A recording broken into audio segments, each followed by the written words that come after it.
আমার ছেলে এই বছর দাখিল পরীক্ষা দেবে, দাখিল পরীক্ষার্থী। তো পরীক্ষার পরে আগামী 10 তারিখে পরীক্ষা।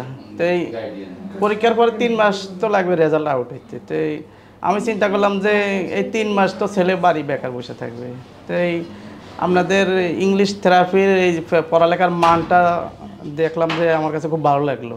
ভালো লাগার কারণে আমি আসছি যে আমার ছেলেটার এখানে ভর্তি করব, এই 3 মাস বেকার না ঘুরে যেন কাজে লাগানো যায়। না আমি ভাবছি না, ও বাচ্চা যখন 3 মাস ওই গ্যাপ পাবে, গ্যাপ পাইলে তো সে আপনার বন্ধু বান্ধবের সাথে খেলাধুলায় জড়িয়ে যাবে, আড্ডায় জড়িয়ে যাবে।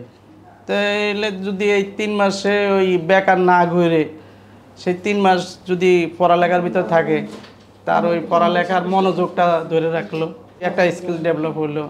আমার নাম মোহাম্মদ ইয়াসিন খান। আমার বাড়ি হলো খাগড়াছড়ি জেলার গুইমারা উপজেলার সিন্দুকছড়ি ইউনিয়ন, সিন্দুকছড়ি মুসলিমপাড়া। আমার একটা ছোট হার্ডওয়্যার্সের দোকান আছে। আমি এখানে বসে একদিন ইউটিউব দেখতেছিলাম, তখন আরজে কিবরিয়া স্যারের একটা অনুষ্ঠানে ইংলিশ থেরাপির এই অনুষ্ঠানটা দেখলাম। দেখার পরে আমার কাছে খুব ভালো লাগছে। তো আলহামদুলিল্লাহ খুব ভালো লাগলো। পরিবেশ দেখেই তো মন ভরে গেছে।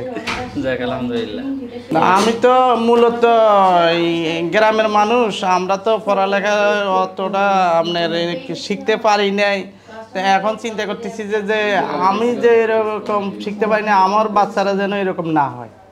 তারা যেন বর্তমান যুগ হিসাবে, বর্তমান পরিবেশের প্রেক্ষাপট হিসাবে তারা যেন মানুষের মতো মানুষ হয়ে গড়ে ওঠে। এবং বর্তমানে দেশে এবং দেশের বাইরে ইংলিশ ছাড়া তো চলাই মুশকিল। তো ইংলিশের উপরে যেন বাচ্চা দক্ষ হয়ে ওঠে, এই জন্য আমি এখানে দেওয়ার উদ্দেশ্য আর কি।